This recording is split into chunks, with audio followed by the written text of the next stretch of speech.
And నువ్వు పుష్ప 2లో నేను చెప్పినట్టు నాకు తెలిసి రష్మిక క్యారెక్టర్ అయిపోద్ది. 6 నెలలుగా అదే చెప్తున్నారు, రష్మిక వస్తుంది, రష్మిక చచ్చిపోతున్నారు సినిమాలో.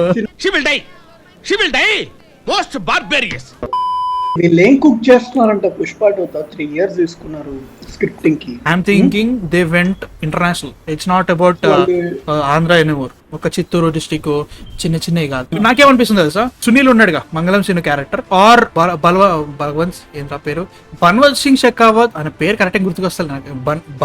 బన్వంత ఏమిరా ఉపయోగం దేశానికి నీ వల్ల మర్చిపోయినా. షికావత్ వీళ్ళిద్దరు పెద్ద విలన్స్ గారు. బికాస్ లైక్ పుష్ప వీళ్ళందరికంటే పెద్దోడు అయిపోతాడు. వీళ్ళు ఎదుర్కోలేని రేంజ్కి వెళ్ళిపోతాడు. ఏదో ఇంటర్నేషనల్ థ్రెట్ ఉంటుంది, వీళ్ళు యాడ్ అవుతారు. Balwant Singh Shekhawat he will be the catalyst and తర్వాత మెయిన్ విలన్ అయిపోతాడు. ఈ మంగళం సీను వీళ్ళందరూ మెల్లమెల్లగా లేక పాచికలు వేసినట్టు ఒటిసే పన్నాగలు పన్నట్టు పన్నేసి మెల్లగా డౌన్ ఫాల్ కిందికి లాదామని ట్రై చేస్తారు. విత్ మెయిన్ ఎజెండా వేరే ఉంటుంది. నాకైతే అదే అనిపిస్తుంది, అందుకే డిలే అయింది. ఎందుకంటే బలవంత్ సింగ్ షెకావత్ కూడా మెయిన్ విలన్ కాదని నాకు కూడా అదే అనిపిస్తుంది. కాకపోతే లైక్ ఎట్లా అంటే నువ్వు నారుటో చూస్తే నీకు తెలిసిపోతుందా, నారుటోలో సాస్కే వర్సెస్ నారుటో జరుగుతూ ఉంటుంది. అంటే సాస్కే ఎప్పుడు నారుటోని ఎప్పుడు వాటి చూసే కాంపిటీషన్ జరుగుతుంది అనిపిస్తూ ఉంటుంది. వీళ్ళిద్దరి మధ్యలో ఎప్పుడో ఒకసారి కాన్ఫ్రంటేషన్ రావాలి. మనకి ఎప్పటి నుంచి ఫస్ట్ నారుటో నుంచి స్టార్ట్ చేస్తావు, తర్వాత నారుటో షిప్పుడైనా వస్తుంది, కంటిన్యూషన్ అవుతుంది. కాకపోతే వీటన్నిటి మధ్యలో ఇంకో పెద్దది వస్తుంది, చాలా పెద్దది వస్తుంది. లైక్ మాదరా ఉచిహా అనేటోళ్ళు టోటల్ వరల్డ్ ఎండింగ్ ఈవెంట్ వస్తుంది. ఈవెంట్ వచ్చినప్పుడు వీళ్ళిద్దరు కలిసిపోతారు ఒక certain point of time ending లో కలిసి ఆ వరల్డ్ ఎండింగ్ ఈవెంట్ ని ఆపి తర్వాత వీళ్ళు మళ్ళీ కొట్టుకుంటారు. నేను అట్లా అంటున్నాను, అది ఏది వచ్చినా గానీ షెకావత్ తర్వాత మళ్ళీ లాస్ట్ కి మళ్ళీ షెకావత్ విలన్ అంటున్నాడు. అండ్ నువ్వు పుష్ప 2లో నేను చెప్పినట్టు నాకు తెలిసి అయిపోద్ది రష్మిక క్యారెక్టర్ అయిపోద్ది. 6 నెలలుగా అదే చెప్తున్నారు, రష్మిక వస్తుంది, రష్మిక చచ్చిపోతున్నారు సినిమాలో. సినిమా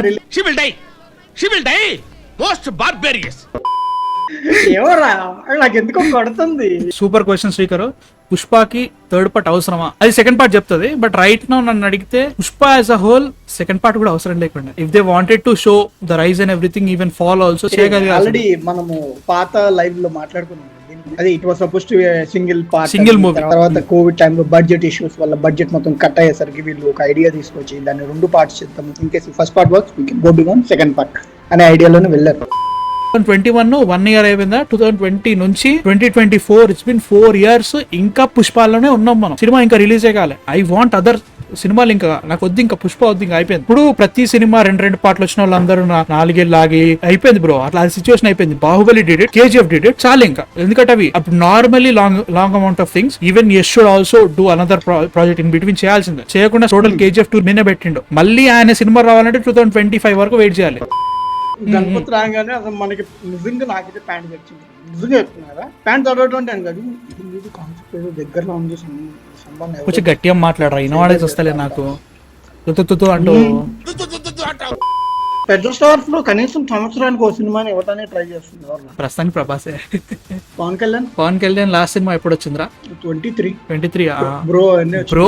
అసలు బ్రో మర్చిపో, కన్సిడరేషన్ తీసుకో బ్రో అనే సినిమాని. That is not a Pavan Kalyan movie, it's Saidharam Tej movie. దాంట్లో బ్రో అది పవన్ కళ్యాణ్ పెద్ద క్యామియో అంతే. ఇయర్ కి 1 ఇచ్చినా 2 ఇచ్చినా అన్ని రీమేక్ లే అన్నప్పుడు ఎందుకురా, నాకు అవసరం లేదు. అంతే కదా, రీమేక్ లే అన్నప్పుడు నేను జనరల్ గా ఉట్టిగానే చూసుకుంటా. సపరేట్ ఇప్పుడు ఎన్ని తీసినా ఏం లాభం. పెద్ద బాబే వేల్చిండు సుజిత్ మొన్న ఇంటర్వ్యూలో, చూసినా? OG was suppose to be remake. OG was suppose to be కాదు, ఆయన పిలిచింది రీమేక్ తీయమని. అదే వాళ్ళిద్దరి మీద కాంబినేషన్ వచ్చి రావాల్సింది, మనకేంది రీమేకే ఉండాల్సింది. రీమేక్ తర్వాత ఓజీ కమైంది. ఎవరు పుష్ చేసి ఉంటారు రీమేక్ కోసం? నేను చెప్పను, వదిలే కొడతారు. మరి అరే ఈసారి కొత్తగా పవన్ కళ్యాణ్ గారే ఒరిజినల్ మూవీ ఉందా అని అడిగారంట. అందుకే అదే అనిపోతుంది, పక్క పిలిచి ఒరిజినల్ ఉందా అని అడిగారంట. అరే నిజంగా ఒకవేళ ఓజీ వర్కౌట్ అయిందంటే move on to original content. Like time దొరకలేదు, లైక్ ఎమ్మెల్యేగా గెలిచిన తర్వాత కూడా ఓజీ వర్కౌట్ అవటం కూడా కాదు, అయినా అవ్వకపోయినా, యూబిఎస్ ఫ్లాప్ అయినా, ఓజీ ఫ్లాప్ అయినా, హెచ్హెచ్ మట్ర ఫ్లాప్ అయినా, పవన్ కళ్యాణ్ గారు should not do remakes. I totally agree. But light గా డౌట్ కొడుతుంది. లైట్ గా డౌట్ ఎందుకు కొడుతుందో నాకు కొట్టింది. నిన్న రాత్రి ఊర్రే రన్ రాజర్ అనే టాపిక్ ఏదో వచ్చింది ట్విట్టర్ లో. అయితే దాంట్లో కొంతమంది కామెంట్ చేస్తుంటే ఈకే హేటర్స్ అయి ఉంటారులే, ఇప్పుడు రన్ రాజర్ అన్నుని డిగ్రేడ్ చేసి మాట్లాడేసేస్తున్నారు అంటే అంటే నీకు అర్థమైందా, నెక్స్ట్ ఇప్పుడు ఓజీ వస్తుంది, ఓజీ వచ్చినప్పుడు దాని మీద ట్రోల్ చేయడానికి ఏదో ఒకటి కావాలి, అలా చేస్తున్నారు అనుకున్నా. తర్వాత ఒకసారి ఉండే కూర్చొని ఆలోచన, రణరాజన్ హీరో హ్యాస్ అ పాస్ట్, దాంట్లో వీళ్ళ ఫ్యామిలీ వీళ్ళ నాన్నగారు వీడే ఎవరో ఒకళ్ళు సంథింగ్ ఏదో లూజ్ అయ్యారు, నష్టపోయారు. దాన్ని రివెంజ్ తీసుకోవడానికి హీరో ఒక అవతారం కట్టుకొని వచ్చి నిదానంగా ఆ విలన్స్ తోనే చేరి చివరికి రెవెన్ తెచ్చుకుంటాడు. Basic plot line same for Saaho. అవును, దీనికి నేను ఎక్స్ప్లెనేషన్ ఇస్తా ఎందుకు. ఇక్కడ సుజిత్ యాజ్ అ రైటర్ పెద్ద హోల్స్ కనబడతాయి, బొక్కలు కనబడతాయి మనకి. Run Raja run as a characterization, heroine characterization, dialogues, writing అంతా కూడా ఆయన first already run Raja run అనే ఒక షార్ట్ ఫిల్మ్ చేసిండు. ఇప్పటికీ ఉంటది, గూగుల్ యూట్యూబ్ కొడితే రన్ రాజా రన్ అనే ఒక షార్ట్ ఫిల్మ్ ఉంటది. కాళ్ళు డైలాగ్ ఉంటే చూడు, కాళ్ళు భూచక్రాల కంటే ఫాస్ట్, మైండ్ డైమండ్ కంటే యమా కస్ట్. దాంట్లో లిటరల్ గా ఉంటది షార్ట్ ఫిల్మ్ లో డైలాగ్స్ అవన్నీ. ప్లాట్ లైన్ ఏదైతే ఉందో ఇప్పుడు మనం రన్ రాజా రన్ మాట్లాడుతున్నామో అది కొత్తగా అనుకున్నాడు. దాంట్లో ఏవైతే వర్కౌట్ అయినా అన్నిటి తీసుకొచ్చి దీనిలో పెట్టినట్టు అని ఫీలింగ్ వచ్చింది నాకు రన్ రాజా రన్ చూసినప్పుడు. ఇది ఇవంతా నాకు సాహో చూసిన తర్వాత, హార్ట్ బ్రేక్ అయిన తర్వాత, అన్ని అనుకున్న తర్వాత అప్పుడు అనిపించింది, ఓరమ్మా అరే ఇది ఎక్కడ చూసినా మళ్ళీ రన్ రాజా రన్ తీసిండు ఏందబ్బా అని ఆలోచించినప్పుడు ఇప్పుడు డిస్కషన్ చేసుకుంటాం కదా, నాకు 2019 లోనే తెలిసింది అమ్మా ఇది ఏదో తేడా కొడుతుంది అని. సింపుల్ రా ఏ సినిమా గానీ ఇన్ టర్మ్స్ ఆఫ్ స్కేల్ గానీ ఏదన్నా పెంచాలన్నా గానీ you need to have a simple story line. Complicated convoluted చేస్తే నువ్వు అక్కడనే పోతుంది. దాంట్లో నువ్వు ఎంత బాగా చూపించినో స్కేల్ వైజ్ గా, క్యారెక్టర్ వైజ్ గా, నీ లోపల ఎమోషనల్ వైజ్ గా దాని ఎంత బాగా చూపించినో దాని మీద సక్సీడ్ అవుతావు. ఈ రాజమౌళి గారి ఫిల్మ్స్ కూడా అంతే, ఆయన సింపుల్ స్టోరీ లైన్ తీసుకొని దాంట్లో ఆయన మ్యాజిక్ చూపిస్తారు. సాహోకి వచ్చింది ఏంటంటే దాంట్లో ఆల్రెడీ రన్ రాజా రన్ ఉంది కాబట్టి, అంటే ఎగ్జాంపుల్ నాకు అనిపించింది దాంట్లో వీళ్ళు కొంచెం కాంప్లెక్సిటీ పెంచుదాం, క్యారెక్టర్స్ ఇంకొంచెం యాడ్ చేద్దాం, సో దట్ మనకి ఇంకొంచెం కాంప్లెక్సిటీ అని వస్తుంది, కాంప్లెక్సిటీ ఇంకొంచెం పెరుగుతుంది, క్యారెక్టర్స్ ఇంకొంచెం డీప్ గా వెళ్తాము, అర్థం కాదు ఎవడు విలన్ ఎవడు హీరో, దీన్ని ఎక్కువ చేద్దాం, క్యాట్ అండ్ మౌస్ గేమ్ ఆడిద్దాం, ఎవరు విలన్ ఎవరు హీరో, అసలు ప్రభాస్ ఏంటి దాని మీద ఎక్కువ ఫోకస్ చేసి దీనికి బడ్జెట్ ఒకటి ఆడేసరికి లావిష్ చేసేద్దాం సినిమా. సో డెఫినెట్లీ జనాలకి అర్థమవుతుంది, ఎంగేజ్ అవుతారు అని అనుకున్నాడు తప్ప ఫస్ట్ హాఫ్ అంతా దొంగ అనుకుంటే తిరుగుతావు అంతా. ఆ దొంగకి వాజి సిటీకి చాలా చిన్న కనెక్షన్ ఉంటుంది, ఎంత పెద్ద కనెక్షన్ అయినా కానీ నువ్వు ఆ కనెక్షన్ సరే చూపెట్టలే కదా, అందుకే సాహో వర్కౌట్ కాలే నా ఫీలింగ్. మాస్ అపేల్, సెకండ్ ఏంటి సింపుల్ స్టోరీ లైన్, థర్డ్ ఏంటి హీరో చుట్టూ ఎక్కువ తిరగాలి, హీరో ఎక్కువ కనపడాలి సినిమాలో. సో నీకు 200-300 క్యారెక్టర్లు వచ్చేసేసి ప్రతి ఒక్కడు ఒక నిమిషం వాడి గురించి ఇంట్రడక్షన్ ఇచ్చుకోవాలి, సరే ఇచ్చుకున్నాడు ఫైన్, కానీ ఇచ్చుకున్నాక వాడి పర్పస్ ఏంటి సినిమాలో, వాడు ఎంతవరకు హెల్ప్ చేస్తున్నాడు, సరే వాడు కథకి ఏమైనా యాడ్ చేయగలుగుతున్నాడు లేదా he just there with some you know expensive blazer and sitting at marble table, అది కాదు. సో ఇలాంటి ఎప్పుడైతే జరిగా ఆ తర్వాత కథ బరువు ఎక్కిపోయింది. సాహో చాలా రిచ్ గా జరిగింది అనుకున్నాను అసలు. ఒక్కొక్క షాట్ అయితే మాత్రం చాలా బాగుంటాయి, కొంచెం తడబడ్డారు గ్యారంటీ తడబడ్డారు. బడ్జెట్ అనేది ఎప్పుడైతే క్రైటీరియా యాడ్ అయిందో అప్పుడే ఫిల్మ్ వెంట్ డౌన్ హిల్, అక్కడి నుంచే పోయింది. నేను మళ్ళీ చెప్తున్నా, I hard Prabhas fan. Cinema release కాకముందు వాడు August 30th వరకు వాడు చూసి నన్ను సాహో వస్తుందంటే నా ఎనర్జీ ఎట్లుండే తెలుసా, సినిమా వస్తుంది. నేను లిటరల్లీ చెప్పాలంటే ఏంది ఎట్టున్నాడు అని అనుకున్నా, నేను నిజంగా రచ్చ చేసి పడేసేవాడు అనమాట. నాకు అనిపించింది ఏంది ఎట్టున్నాడు అని అనుకునేవాడు. ప్రభాస్ మంత్రాలు చదువుతూ ఉండేవాడు, టీజర్ వచ్చిందంటే ఎట్లుందో చూసావా అనేవాడు. సో నాకు అప్పుడు అనిపించింది అనమాట, వీడు గాలి తీసే రోజు కోసం నేను వెయిట్ చేస్తున్నారా అని.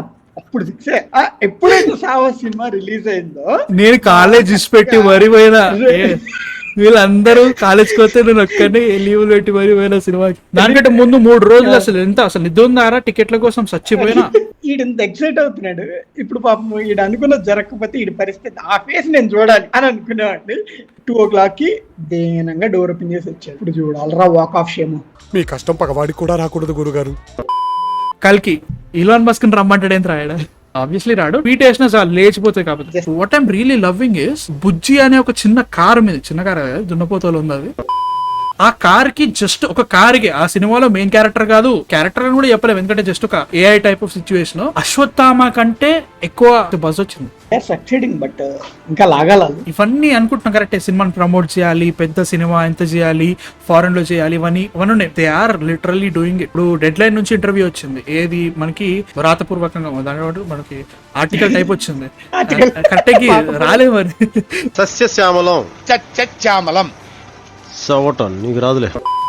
కరెక్ట్ టైంకి పదం మైండ్ లోకి రాలేదు. The thing is dead line ఎప్పుడు కూడా వీడియో తీయకుండా ఉండదు. సినిమాకి ఇంకా వారం రిలీజ్ ఉన్నాగా వాళ్ళు డెడ్ లైన్ లో వీడియో వదులుతారు. సో హాలీవుడ్ లో అక్కడ కూడా రన్ అవుతుంది. They are literally giving interviews. వాళ్ళు కూర్చొని ఇప్పుడు ఇంటర్వ్యూస్ చేస్తున్నారు. హాలీవుడ్ లో వాళ్ళు ఇంటర్వ్యూలు చేయట్లేదు రావట్లే అంటే ఇప్పుడు రావట్లేదు అవి. కరెక్ట్ సినిమాకి 1 వీక్ ముందు 10 days ముందు ఇంటర్వ్యూలు వస్తాయి. జూన్ లో ఎప్పుడైతే ట్రైలర్ రిలీజ్ అయిందో ట్రైలర్ ఖచ్చితంగా రా, డౌటే లేదురా. ఎంతకంటే ఇంకా డిలే చేస్తే ఇక వేస్ట్ అయిపోతుంది. మాక్సిమం జూన్ మనకి మేబీ ఇండియా పాకిస్తాన్ తర్వాత రిజల్ట్స్ తర్వాత ఎలక్షన్ రిజల్ట్స్ తర్వాత ట్రైలర్ వస్తుంది. మనకి బుజ్జి ఈవెంట్ లో అశ్విని దత్ గారు ఒక వెరీ వెరీ వియర్డ్ సెంటెన్స్ చెప్పారు. ఈ సినిమా రిలీజ్ కాక ముందంతా చిన్న సినిమా, రిలీజ్ అయిన తర్వాత పెద్ద సినిమా. చిన్న సినిమా ఏంద్ర 600 కోట్ల budget, India's costliest project, like ఇప్పటివరకు ఏది కాలేదు, దీనే చిన్న సినిమా అంటే. ప్రభాస్ గారి గురించి ఆర్ ఆయన ఫిల్మ్ గురించి వెయిట్ చేసే వాళ్ళందరూ అయితే వెళ్తారు. కానీ అది ఇంకా పెద్దగా రీచ్ కావాలి అని అంటే అశ్విని దత్ గారు చెప్పినట్టుగా ఫిలిం 600 కోట్లైనా కానీ జనాలు పీపుల్ ఆర్ స్టిల్ థింకింగ్ ఏదో వస్తుందిలే అన్న దాంట్లోనే ఉన్నారు. సో వాళ్ళని సినిమా రిలీజ్ అయిన తర్వాత వచ్చిన టాక్కి చేసే రివ్యూస్ అన్ని కానీ అవన్నీ కూడా అవి మాట్లాడతాయి అని చెప్పి ఆయన చెప్తున్నారు. ఇంటర్వ్యూలో చెప్పారు కదరా, ఇంటర్వ్యూలో this may be the first part of franchise అని నాగాశ్విన్ అనేసి డెడ్ లైన్ దాంట్లో. ఈ సినిమా జనాలు చూసొచ్చిన తర్వాత అసలు నేను ఏం చూసొచ్చాను, ఈ వరల్డ్ లోకి నేను ఎప్పుడు మళ్ళీ వెళ్ళగలను అనే థింకింగ్ లో నువ్వు సినిమా బయటికి రావాలి అనే మైండ్ సెట్ తో తీసిన సినిమా. డెత్ నోట్ కంప్లీట్ చేసినావా? నాకు వినపడట్లేదు. డెత్ నోట్ కంప్లీట్ చేసినావా? ఎందుకో నాకు ఆ పదం వినపడదురా. పెద్ద పోటీగా లెక్క బిల్డప్ అయితే మామూలుగా ఎవరో అయితే ఒక్క ఎపిసోడ్ చూసి అమ్మో బాబాయ్ మైండ్ తొప్పిందిన ఎపిసోడ్ చూసి అంటాడు. ఎపిసోడ్ మిగతా అయితే కంప్లీట్ అయ్యాడు. టైం లేదని మాత్రం చెప్పకు. నిన్న నాకు 5 hours ఉంది టైం, బెడ్ మీద పడి నిద్రపోయా. Okay no use. వాడు విండండి. సిగ్గుపడు